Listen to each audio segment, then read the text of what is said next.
Muy bien, buenas tardes a todas y a todos. Nuevamente retomamos esta actividad.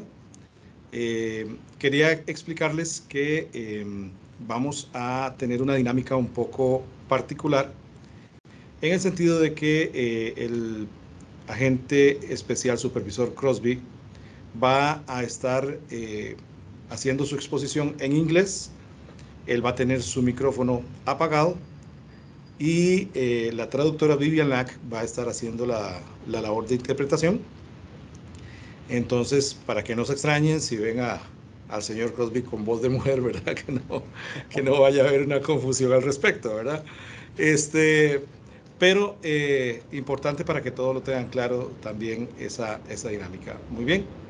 Entonces, bueno, me permito dar la bienvenida al agente especial supervisor Cole Crosby, quien ha sido agente del FBI desde el 2014 y ha trabajado en casos de crímenes violentos y crímenes contra niños como agente especial en Tampa, Florida, como parte de la unidad operativa de explotación infantil en la sede del FBI y como gerente del programa en la unidad de crímenes contra niños y trata de personas. Antes de incorporarse al FBI, el agente especial Crosby fue detective del Departamento de Policía del Condado de Gwinnett en Georgia y manejó robos, investigaciones técnicamente avanzadas y casos de homicidio. El señor Crosby está actualmente a cargo del programa de crímenes contra niños del FBI para la región del Atlántico Medio de los Estados Unidos. Además, ha presentado temas relacionados con investigaciones en línea de abuso sexual infantil a varios departamentos de policía de los Estados Unidos, la Policía Nacional Griega, la Academia Internacional de la Aplicación de la Ley, ILEA, la Organización de los Estados Americanos y otros socios encargados de hacer cumplir la ley. Y hoy tenemos el inmenso honor de tenerlo con nosotros. Él va a hacerse cargo de impartir esta sexta charla del día de hoy, que es la última, dicho sea de paso, del día, denominada Sexting, un fenómeno sin fronteras. Mr. Crosby, welcome to Costa Rica. Yeah, thank you very much. It's a pleasure to be here talking to you guys today.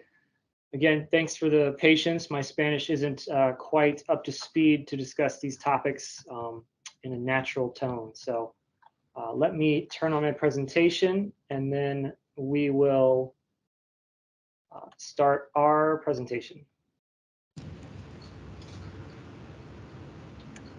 All right, can everyone see that? Yeah, sure. Okay, looks good. So I'm going to mute myself real quick and then we'll get started. Yes, please. Okay.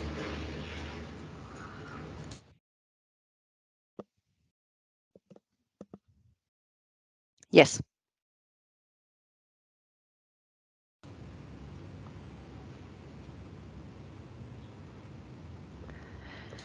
Muy buenas tardes. El tema de hoy vamos a estar hablando de sextorsión en el año 2022 y cómo esto se relaciona con los casos que nosotros investigamos en los Estados Unidos y cómo estamos enfrentando este problema. Yo trabajo en la unidad de trata de personas y los delitos contra los menores. Yo estoy a cargo de manejar la reacción, la respuesta de estos delitos en diferentes oficinas de campo en los Estados Unidos.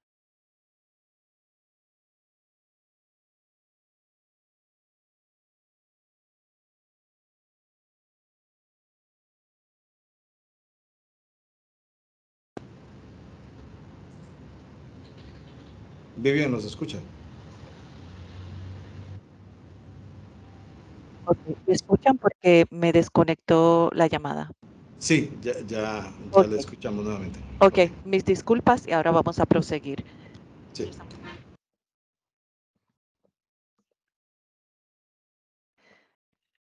Vamos a estar hablando de la perspectiva de los Estados Unidos, pero se puede aplicar a muchos de los delitos a través de diferentes culturas y diferentes países. Pero para comenzar, este es nuestro director y esto es una cita de él, que en el FBI no hay una misión más importante que proteger a nuestros niños de cualquier peligro.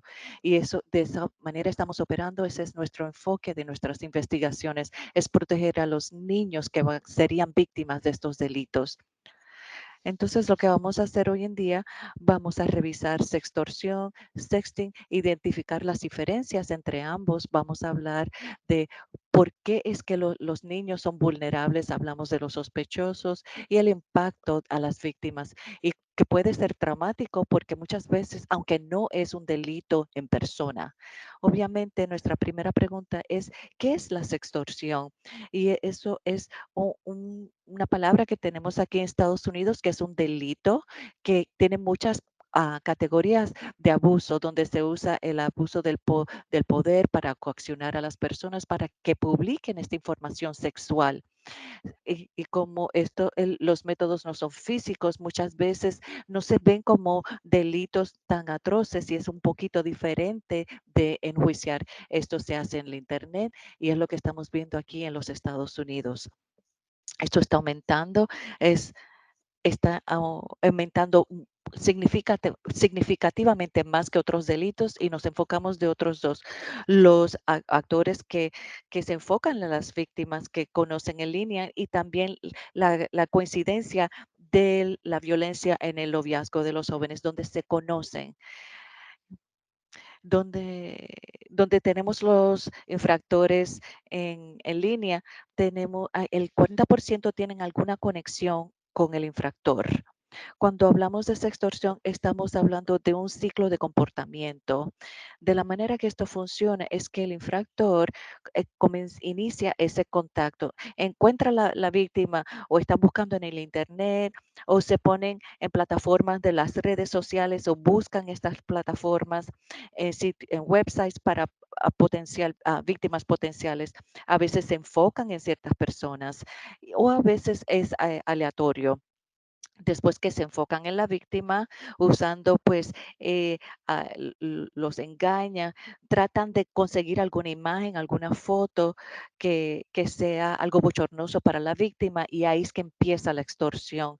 Entonces ellos tienen el control de esa información, de esa imagen y la víctima obviamente no quiere que esto se publique. Y así es que ese sujeto tiene el control sobre la víctima. Después de ahí se sigue el paso para la sextorsión, donde ellos los chantajean por ya sea dinero o lo que sea que ellos están pidiendo. Inicialmente el contacto no tiene la naturaleza, la índole sexual, pero es algo bochornoso para la víctima. Si es algo que sería bochornoso para la víctima, pues ya ellos van a cooperar. Entonces, el segundo paso es cuando cometen la sextorsión, cuando están pidiendo las imágenes o los videos, haciéndose estos actos sexuales. Desde ese punto en adelante se sienten atrapados, entonces siguen cooperando y entonces siguen las demandas y ahí continúa el ciclo. Ahí es donde ven esa flecha donde ellos siguen cumpliendo, siguen cooperando o ellos no cooperan y entonces se publican las imágenes. Esto llega a la victimización y a los traumas emocionales, psicológicos y sigue el ciclo. No hay un tiempo límite, esto puede pasar rápidamente o se puede demorar meses o puede durar par de días. Depende de cómo es que la víctima reacciona al sospechoso y las demandas que le hace. Entonces, cuando estamos hablando del ciclo, estamos hablando del segundo paso donde el sospechoso pide algo de la víctima. Esto es lo que nosotros encontramos estadísticamente. El 38% piden más imágenes, 28% piden algún acto sexual, 28% piden dinero, 20% piden estar en una relación y esto está relacionado directamente con los conocidos, donde son novios y usan esta imagen o la información para como tener el poder sobre la relación. El 3% es algo que no se podía describir y el 12% es nada. Ellos lo hicieron por su propia razón y no pidieron nada, pero la mayor parte de las veces ellos están pidiendo más imágenes de esas víctimas y lo hacen constantemente durante el ciclo. Tenemos víctimas que reportan que las demandas siguen las 24 horas al día de estos sospechosos, que pueden estar durmiendo, pueden pueden estar en la escuela, en el trabajo, en el teléfono, y el teléfono sigue sonando con estas exigencias del sujeto. Entonces, la diferencia entre sextorsión y sexting, sexting es solamente enviar estas imágenes explícitas a través de plataformas digitales. Puede que no sea ilegal y puede ocurrir entre adultos y es consensual, pero es una cosa gris entre niños porque el acto a lo mejor no es ilegal, pero el contenido de las imágenes y la edad de los participantes puede crear un material ilegal. Un material de un niño menor es ilegal y ahí es donde está la diferencia. Y sexting es consensual entre las dos personas y sextorsión, como usted sabe, no es consensual. Es una persona que tiene control sobre la otra persona. Uno está exigiendo y el otro está proporcionando las imágenes. Así que nos vamos a enfocar en la sextorsión, que es un delito y es la violación aquí en el FBI. Aquí tenemos unos estudios que yo puedo compartir con ustedes y les voy a dar par de citas para resaltar estos puntos. El consensual se puede cambiar a una sextorsión abusiva y el 60% de sextorsión que vemos en Estados Unidos se conocen y comienza con algo entre dos personas que se conocen y tienen algún tipo de relación y entonces algo falla en la relación y el sexting, que era algo consensual, se convierte en sextorsión porque una persona de esa relación pues ya tiene ese poder sobre la otra. Entonces, ¿cómo esto sucede? Nosotros ya definimos lo que es, pero ¿cómo es que sucede? Ahí nosotros tenemos ese abuso de una persona porque tiene en su poder algunas imágenes o información. El 40% tiene, tiene contacto directo y el ofensor entra en línea, desarrolla esa relación con la víctima, comienza a darle halagos, se convierte hay una confianza, él puede representarse como un amigo, novio, alguien con los mismos intereses de la misma comunidad.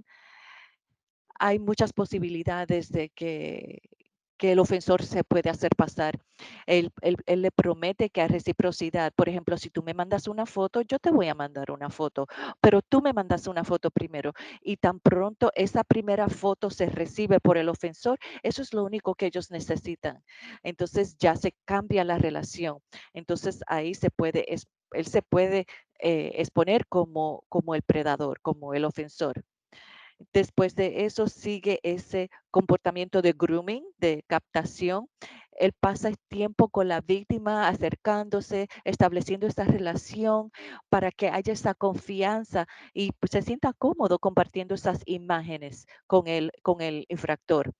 Hasta el momento que compartan esa primera foto, esa primera imagen, ahí se cruza la línea y se cambia a una situación de sextorsión. Otra manera que ellos pueden ver a las víctimas es a través de decepción, es donde ellos han grabado a las personas encubiertos, ellos no saben que los están cubiertos, haciendo actos explícitos de los niños. Se puede hacer por hacking, se puede hacer con grabadoras encubiertas. Hemos tenido situaciones en las cuales empleados en las escuelas han instalado cámaras o teléfonos escondidos en baños para grabar encubiertamente a las víctimas usando el baño y entonces ellos extraen los vídeos. También están las grabaciones cómplices donde el infractor engaña a la víctima para que ellos hagan estas grabaciones y bajo esa falsa promesa de que van a hacer un intercambio, pero el intercambio nunca sucede.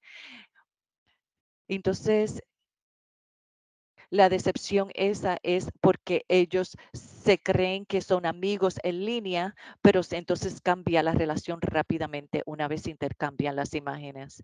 Aquí tenemos un ejemplo de un caso. Tenemos una víctima de 14 años, una víctima de 14 años que conoció a otra niña, entre comillas, en línea, y la niña de 15 años, en realidad no era una niña de 15 años, pero ella se estaba, ella, entre comillas, era un hombre mayor que estaba en línea y se hizo pasar, ah, pretendió hacer ciertas cosas para que la víctima, este, hiciera imágenes, se tomara fotos comprometedoras. Una vez le mandó las imágenes, él seguía mandándole, exigiéndole más imágenes. Esto sucedió por más de un mes. La niña de 14 años estaba muy deprimida y por fin un amigo la animó, la aconsejó que se comunicara con sus padres para que le dijera lo que estaba sucediendo. Y en realidad las imágenes no eran desnudas, estaba en ropa interior, pero ya ella sabía que eso no era correcto, pero ella estaba dispuesta a seguir haciendo cosas más serias para que no publicaran las imágenes. Este es otro ejemplo de esta persona. Richard, lo condenaron a 20 años en la prisión. Él se hizo pasar por una persona falsa en el Internet y estaba mandando imágenes explícitas en el Internet. Esto es exactamente de lo que estamos hablando, que primero mandan esa primera imagen, ellos se sienten atrapados y siguen produciendo más imágenes.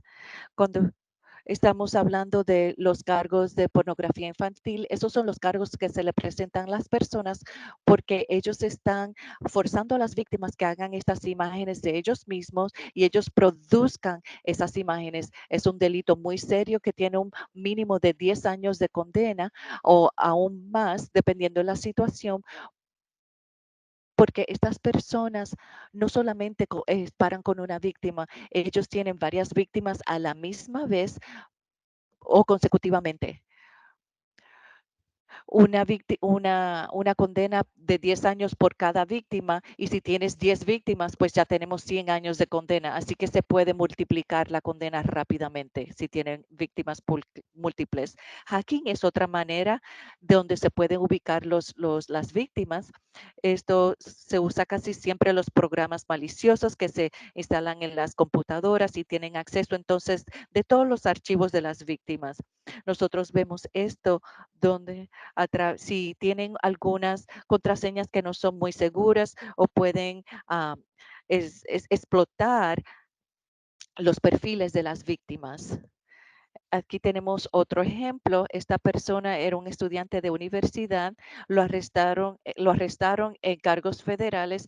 Él pudo tener acceso de diferentes líneas, diferentes cuentas en líneas para extorsionar a las mujeres. Él usó diferentes herramientas para captar los videos o las fotos, ya sea a través de webcam, sin el permiso de las víctimas. Él identificaba los diapositivos en línea, hacía hacking y conseguía los videos de las víctimas cambiándose en sus cuartos o desnudas. Y entonces a través de esas de sus cuentas, entonces las extorsionabas. Y entonces él se comunicaba con ellas a través de email diciendo que él ya tenía en su poder estas imágenes. Él también hackeaba los perfiles de Facebook de las personas para victimizarlos. Y entonces esto es la diferencia entre los que conocen a sus víctimas y los que no conocen a las víctimas. Y eso va a ser un hilo común entre todas estas personas que conocen o no conocen las víctimas. El robo también puede ser una otra manera de tener posesión de la información si se roba los dispositivos electrónicos que contiene el material sensitivo. Ellos saben que las víctimas tienen material explícito y ellos pueden descargar esta información en su computadora y ya ganar el acceso a los archivos. Entonces se los amenaza y dice que si no hace lo que usted quiere, pues entonces yo voy a publicar la información. Entonces, sabiendo ya cómo ellos ubican a las víctimas, entonces, ¿quiénes son las víctimas que nosotros vemos en los casos de sextorsión? Hay unas estadísticas básicas. La mayor parte de las víctimas que vemos van a ser mujeres. El 78% son niños, 12% son niños y 10% de los incidentes no se puede determinar el sexo porque no pudimos identificar el niño, pero sí encontramos que el infractor tenía un nombre de usuario o alguna información de la víctima, pero no pudimos identificar quién era. La edad promedio es de 15 años. Las niñas entre 8 y 17 años y los niños entre 11 y 17. 17 años es la edad límite para considerarse en adulto. Nosotros nos enfocamos en los delitos en mi unidad de niños y en otras partes del FBI, ellos son los que manejan los delitos de extorsión para adultos. También tenemos el 22% de las víctimas sabían que otros niños eran víctimas de ese ofensor porque el ofensor estaba compartiendo esa información con las víctimas. O ellos le están pidiendo y le están diciendo a las víctimas, encuéntrame a otras víctimas y ellos están reclutándolos, pues nuevamente vemos ese tema de tener varias víctimas a la misma vez.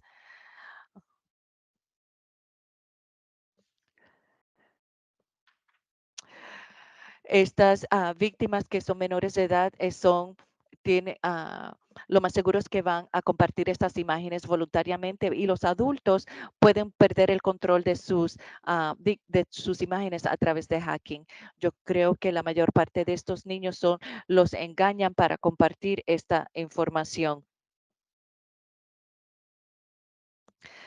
Las razones por enfocarse en ¿por qué es que se están enfocando en estas víctimas? Ellos conocen a las víctimas, a lo mejor eh, lo escogen aleatoriamente porque son miembros de un mismo grupo. Tenemos infractores que entienden que algunas poblaciones en línea son vulnerables a este tipo de abuso. Lo vamos a discutir más a fondo luego, pero a lo mejor hay grupos que están buscando información sobre su orientación sexual o han vivido abuso en sus hogares y están buscando grupos de apoyo en línea, niños que han sido víctimas de otro abuso. Y entonces estos infractores saben cómo maniobrar, cómo navegar estos grupos y poder enfocarse en estas víctimas. Pero vamos a hablar de eso en más detalle.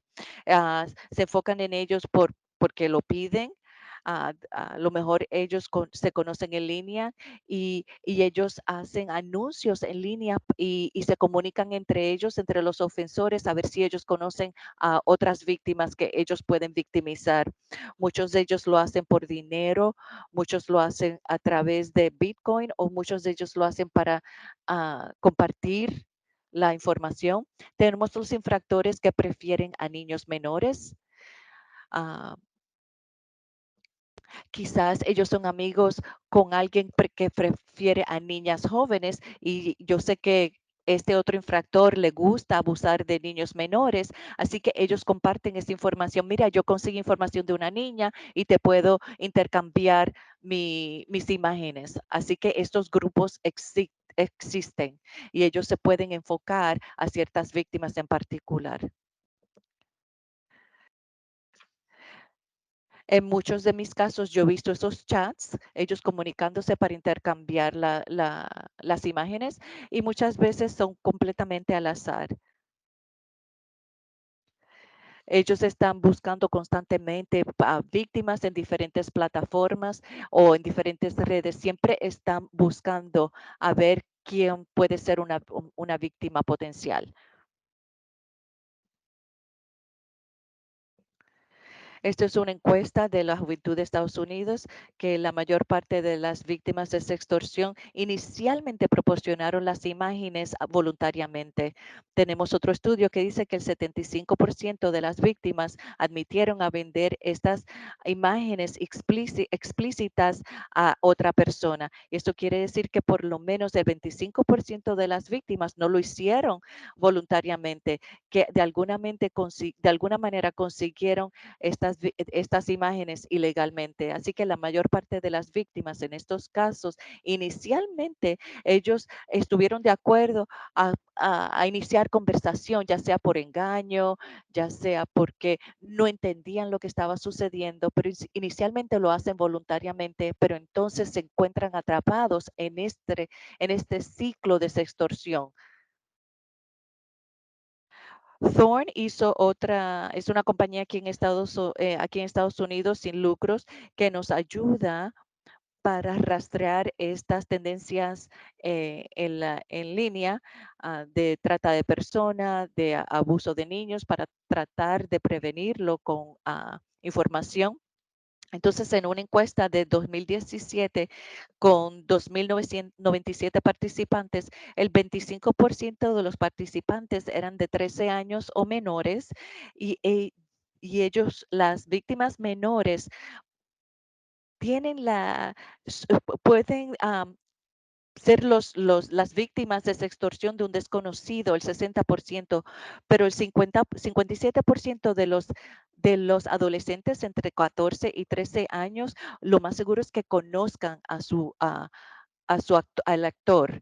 Y ya esto puede ser a través de los noviazgos de jóvenes, y uno de ellos va a usar las imágenes para extorsionarlos.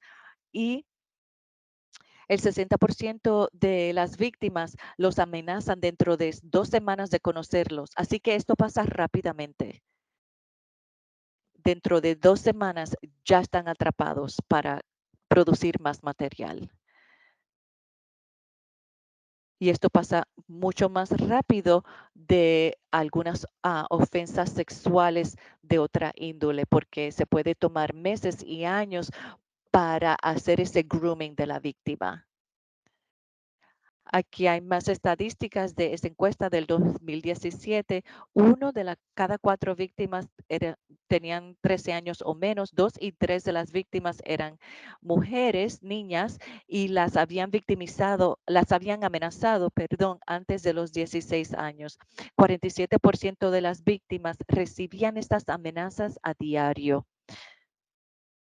Y estas son estadísticas que solamente quería compartir con ustedes de aquí de Estados Unidos, pero a lo mejor ustedes están viendo estos delitos en sus países, a lo mejor las cifras son parecidas a las que ustedes están viendo en sus países, así que mantengan esto en mente.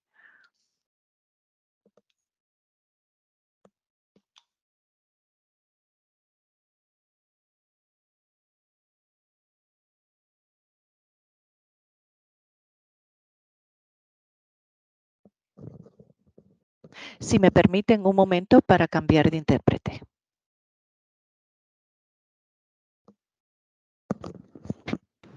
Claro que sí, no hay ningún problema.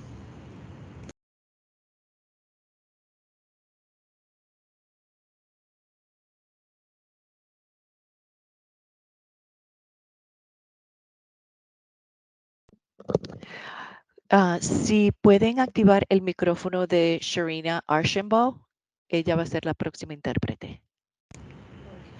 Ok, estamos haciendo el procedimiento. Ok, y me disculpo por la interrupción. No, no se preocupe. Más bien, si me puede facilitar el nombre de ella por Sharina. chat. Por chat, yo te lo mando Sí, ahora mismo. gracias. Listo, ya tenemos habilitado el micrófono de Cherina. Cherina, ¿nos escucha? ¿Para mí? Sí, le escucho ahora sí. Perfecto. Buenas tardes, adelante. All right, cool. We're ready. Yep, ready to go. Don't go too fast. Don't go too fast. Okay.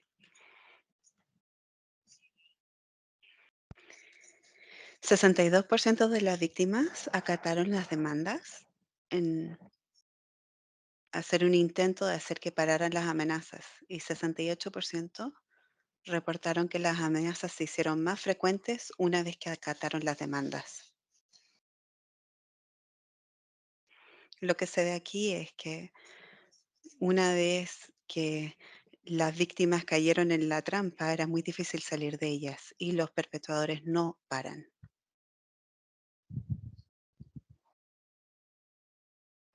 Por lo tanto, las personas que cooperan son niños y adolescentes que cooperan, que participan en su victimización. Ellos voluntariamente son parte de esta extorsión, pero es la razón por la cómo a ellos los están captando. Es posible que parezca que sean cómplices, pero no están a cargo de lo que está ocurriendo en esa relación entre ellos y el atacador. Hay factores de desarrollo que no están completamente desarrollados. También los adolescentes creen que están entregando imágenes,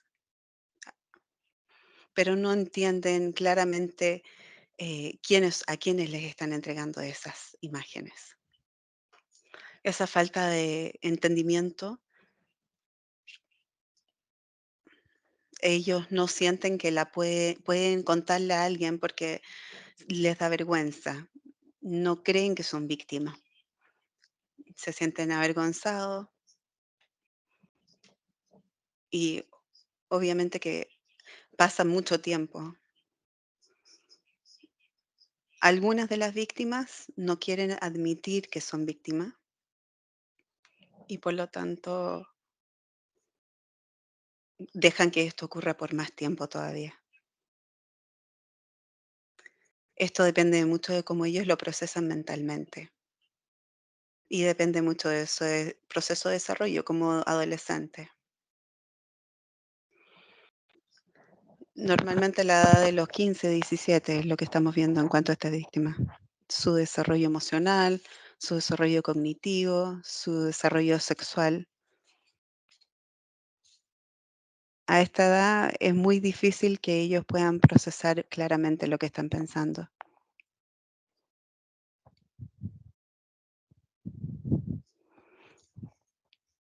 En cuanto a su comportamiento social y emocional, tiene una tendencia a tener comportamientos riesgosos o arriesgarse.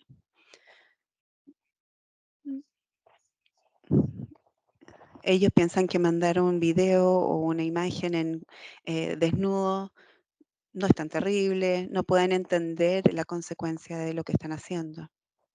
Están abriéndose a un ciclo de sextorsión. En relación al desarrollo cognitivo, los adolescentes no consideran las consecuencias de sus palabras y de sus acciones, en parte por la limitada experiencia de vida. Muchas veces el desarrollo cognitivo es hasta los 25 años, por lo tanto ellos están en una edad muy vulnerable. Un adolescente de 13 años no tiene el desarrollo cognitivo como para poder tomar esa decisión o entender. No puede lidiar con situaciones de este tipo. Y el desarrollo sexual también lleva a la sextorsión debido a la curiosidad, muchas veces a la desinformación de cómo funcionan las cosas en línea y también están cuestionándose su orientación o preferencia sexual. Tiene muchas preguntas sobre la sexualidad y esto hace que esto no puedan siempre tomar las mejores decisiones. No es nada que en contra de los adolescentes, pero hay muchas cosas que están ocurriendo a esa edad en sus vidas, mientras se están desarrollando en la escuela, en las relaciones con sus pares. Es mucha presión para una persona joven estar metido en algo así. ¿Cómo son las víctimas controladas? Normalmente se sienten amenazados de este tipo, que son hechos en contra de la víctima. Los pueden amenazar a ellos sexual o físicamente a ellos o a sus miembros familiares. El sujeto que amenaza con suicidarse si el niño no acata la instrucción. Hay muchas veces que los niños creen que tienen una amistad con el sujeto y reaccionan a las amenazas de suicidio de esa persona, que lleva a más extorsión.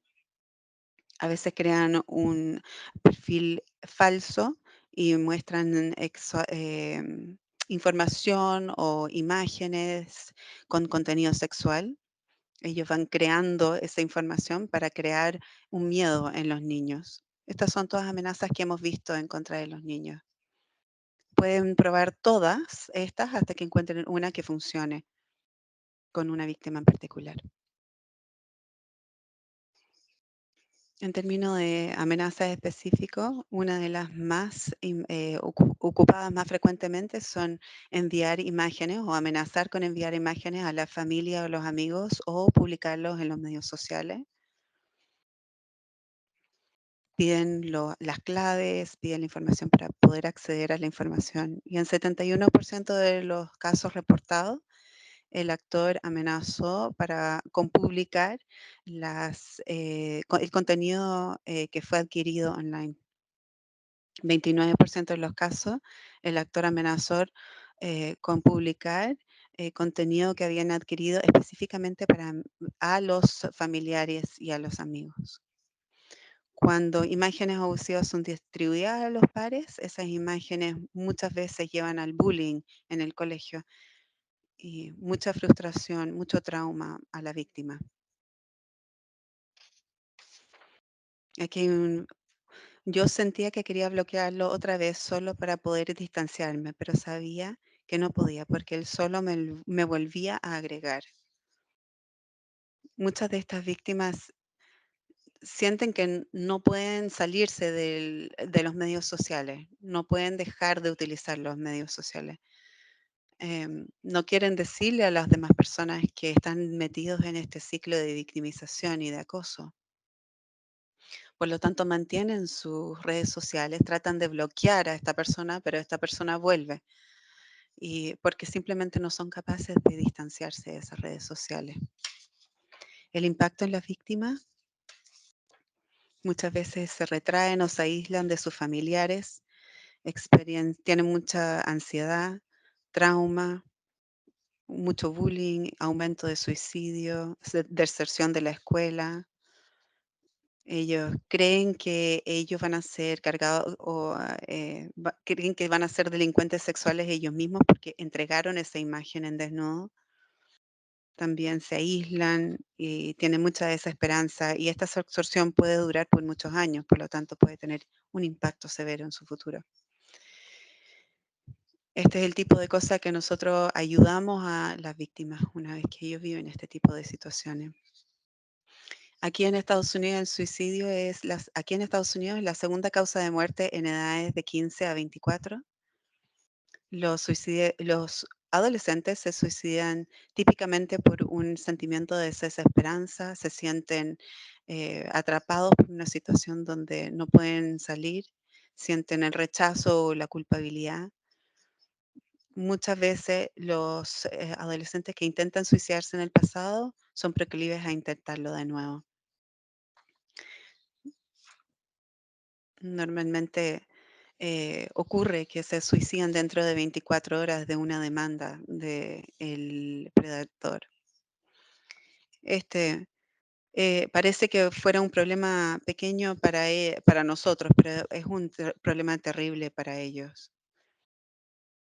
Ellos muchas veces están pidiendo dinero, 100, $200, pero para ellos sienten que es tan traumante que se suicidan en vez de pasar la vergüenza.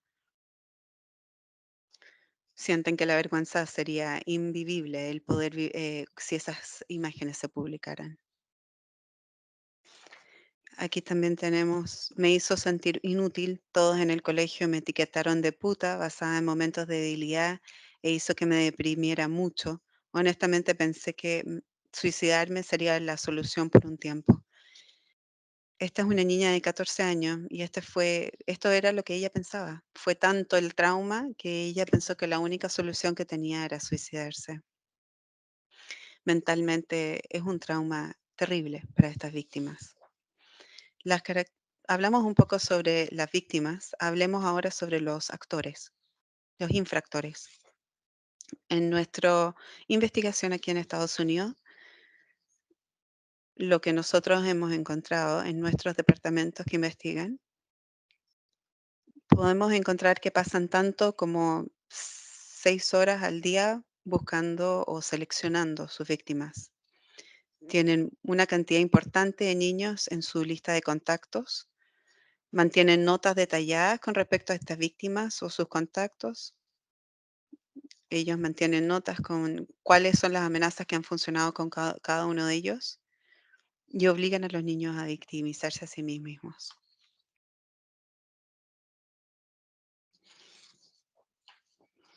Rápidamente cambian de capacitar grooming, de captación, a conversaciones sexuales directas. Ellos no toman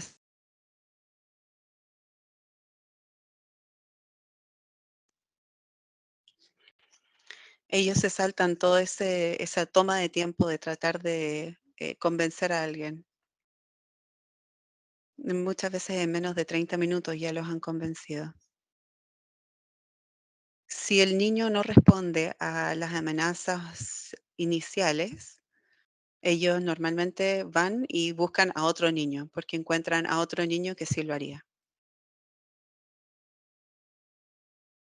Ellos buscan resultados. Entonces, si un niño no provee esos resultados, entonces sigo con el siguiente. No es pérdida para ellos porque ellos no tienen ninguna necesidad. Ellos de que sea un niño en particular. Ellos quieren que simplemente sea alguien. Es más probable que presionen a las víctimas a proporcionar imágenes inicialmente y luego exigen más imágenes. Amenazan por más de 6 meses y después vuelven a buscar a esas mismas víctimas. Muchas veces el sujeto pierde la paciencia con la víctima y simplemente publica la información. Para ellos es simplemente un objeto, no les importa. En términos de esas amenazas de las cuales hablamos, los actores llevaron a cabo, 47% del tiempo llevan a cabo sus amenazas.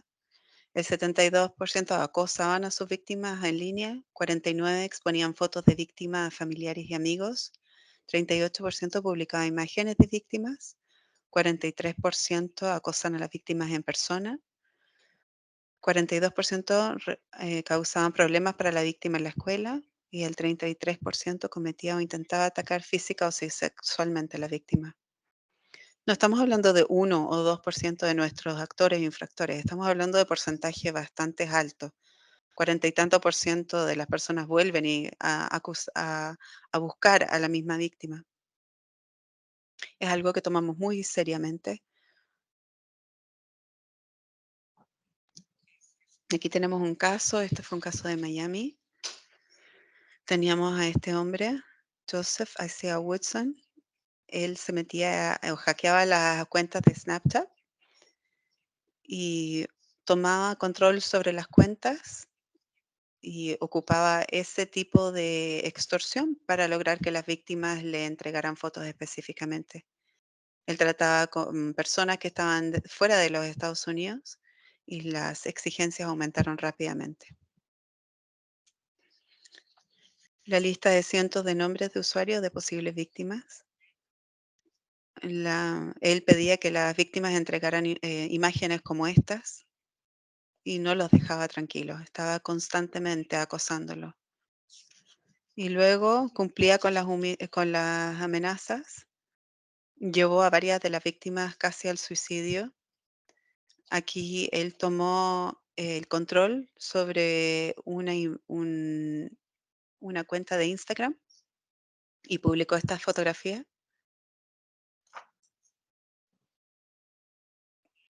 Casi como 87, a ver si le pueden ver, 85, 87 personas vieron esta imagen y luego obviamente comentaron. La víctima se siente increíblemente vulnerable porque estas fotos están entregadas a su círculo de conocidos.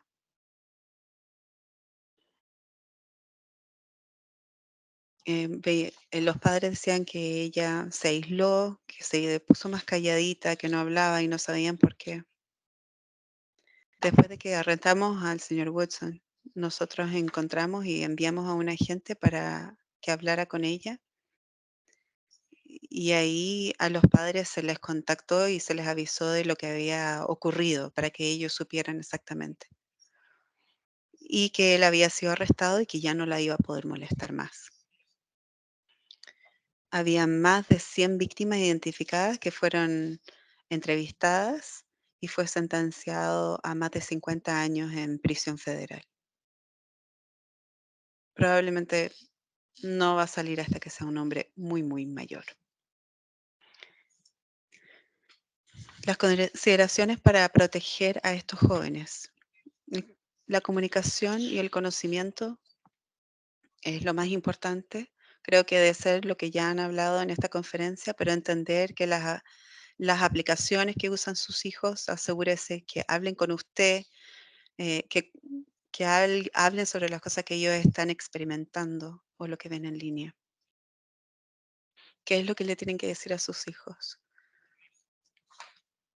Digámosle, que sean selectivos sobre lo que comparten en línea y con quién lo comparten, porque no saben con quién. Sea sospechoso de personas que le hablen y que usted no conozca. No agregue un amigo a su lista si no sabe quién es. Sea sospechoso de una persona que le habla en una plataforma y quiera mover la conversación a otra. Esa es una forma clásica de los atacadores. Ellos buscan mover a la víctima a una plataforma que sea un poco más segura. Esté consciente que las personas pueden aparentar ser otra persona. Si un videojuego dice que es un niño de 13 años, explíquele a su hijo que es posible que esa persona no tenga esa edad, sea sospechoso.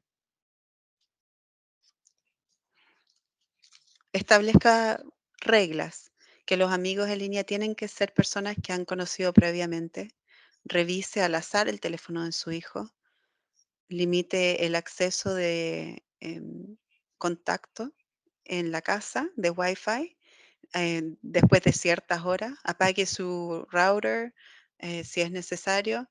Si está preocupado de que su hijo se está despertando y está accediendo a estas aplicaciones de noche, entonces asegúrese de tomar estas precauciones. Hay aplicaciones en Android y Apple que permiten que usted pueda monitorear cualquier actividad en línea. Todos conocemos a nuestros hijos y no le puedo dar la recomendación de su hijo, pero muchas veces en estos casos hay que hacer este tipo de cosas para lograr lo que necesitamos, que es protegerlos. La comunicación es clave.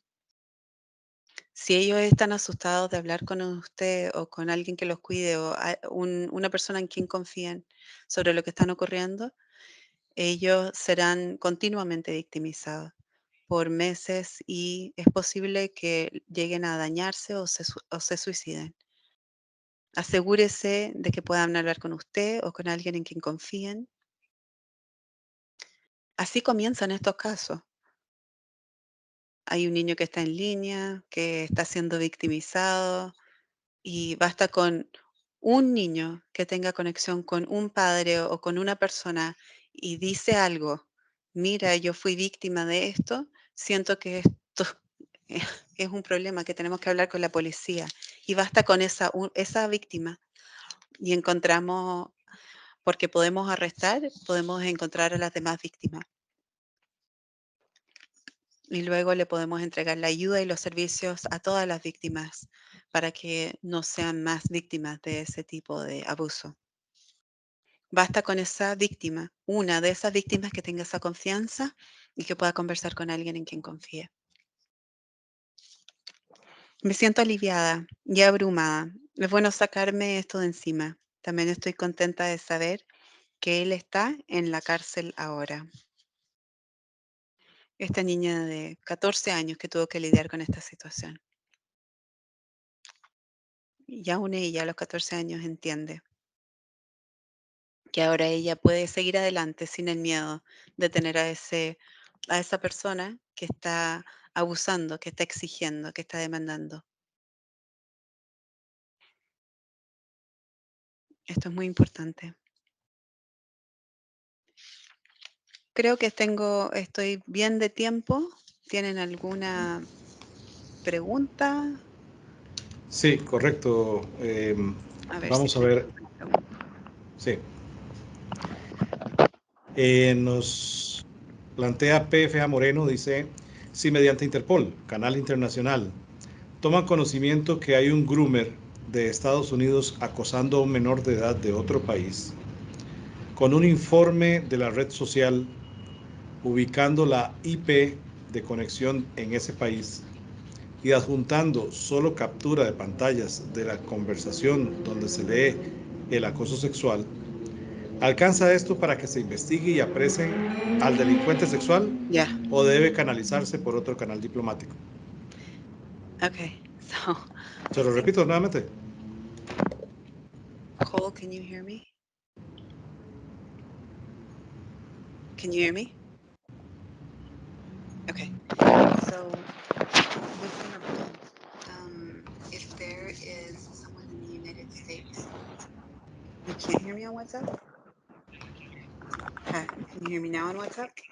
Okay. All right. So Interpol, if there is a perpetrator from the U.S. and he is victimizing somebody from another country, and we have an IP address and we have screenshots, is that enough to prosecute or to move forward?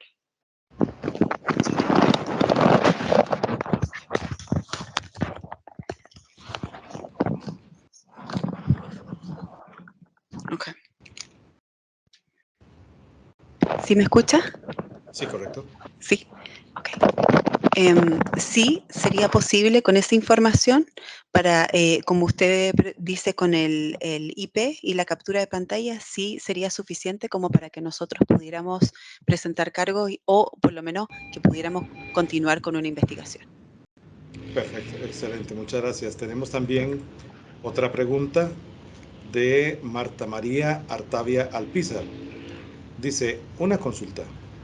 ¿La sextorsión podría evolucionar a otras formas de violencia como explotación sexual comercial o incluso trata de personas? Can you hear me, Cole? All right. All right.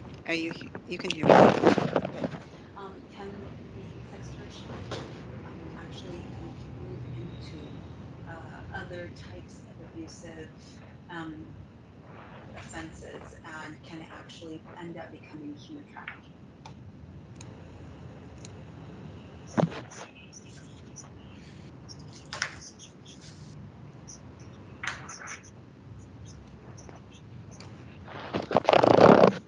Okay. Sí, hemos tenido varias situaciones donde eso ha ocurrido, donde la sextorsión se ha convertido en abuso y luego en tráfico de humanos. Sí, hemos visto casos en Estados Unidos en que ha ocurrido eso. Muy bien, ok, gracias. Tenemos una pregunta más también, dice Maribel García Lezama, de México. Pregunta, ¿qué navegadores son recomendables por ser seguros para evitar que se roben la información? What search engines would you recommend to be used that would be safe for avoiding identity theft or hacking?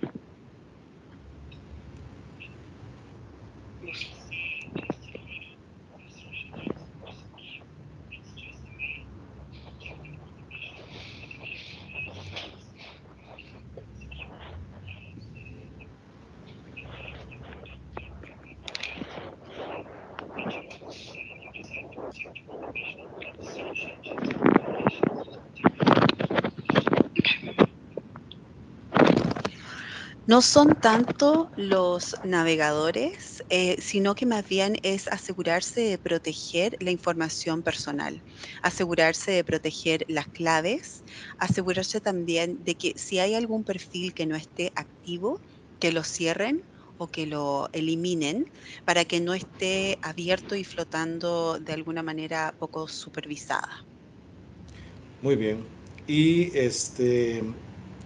supongo que esta pregunta es sobre Estados Unidos, de Natalia Corrales Mora. Dice, ¿qué pena existe si el padre de familia conoce el caso de sexting hacia un menor de edad y realiza omisión del tema? Si el padre sabe que hay sexting Sexting y y no no le lo... da, no le da importancia, no hace nada. No, ok.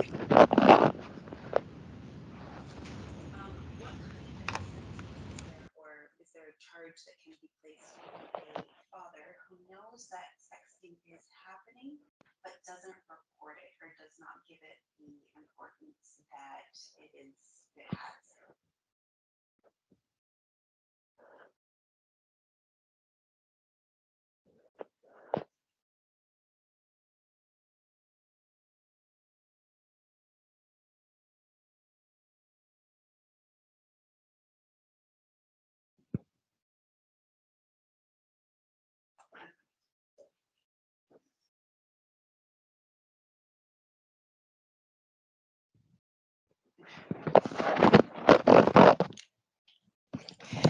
Dependería mucho del caso de la situación de ese hogar.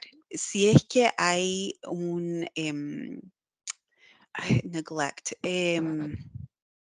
si no están Negligencia. cuidando al niño, negligencia, que no están cuidando al niño correctamente, no hay cargo específico para un padre que no reporta algo, pero eso podría ser indicador de otras cosas que están ocurriendo en ese hogar, que a lo mejor sí podrían ser admisibles o evidencia que podría ser razón de cargos.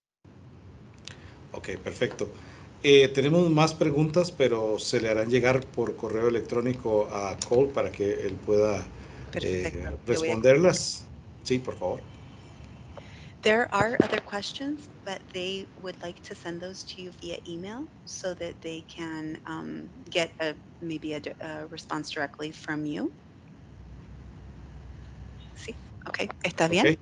Sí, y bueno, pues queremos agradecerle mucho a Cole su tiempo, la gentileza que ha tenido de darnos este apoyo en esta tarde. Y bueno, sabemos que vamos a estar mañana con él, pero queremos agradecerle en nombre de la Dirección General del Organismo de Investigación Judicial y de todo el personal acá de OIJ en Costa Rica, decirle muchísimas gracias por este esfuerzo y pues concederle este reconocimiento que le estaremos haciendo llegar también a la gente especial supervisor Crosby.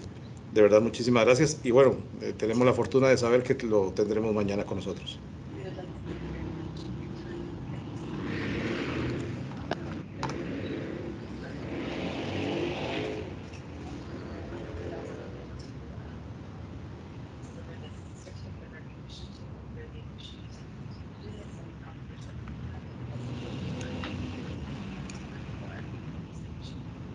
Oh, yeah, it's a pleasure. Gracias. De nada. It's my pleasure to be here. Un placer. Con mucho gusto y bien, por hoy estaríamos concluyendo esta actividad de este seminario. Mañana, Dios mediante, a las 8:30 hora de Nicaragua, Costa Rica, Guatemala, El Salvador y Belice, 9:30 hora de Panamá, Ciudad de México y Perú, 10:30 de la mañana, hora de Bolivia, Chile, Miami, República Dominicana y Venezuela, 11:30 de la mañana en Argentina y 4:30 de la tarde en Madrid, España. Así que les esperamos a todas y a todos. Muchísimas gracias por estar con el Organismo de Investigación Judicial. Ha sido impresionante el ver la aceptación y la participación de tantas personas. Thanks so much to you, Cole. Y de verdad, pues que tengan una feliz tarde. Muchísimas gracias.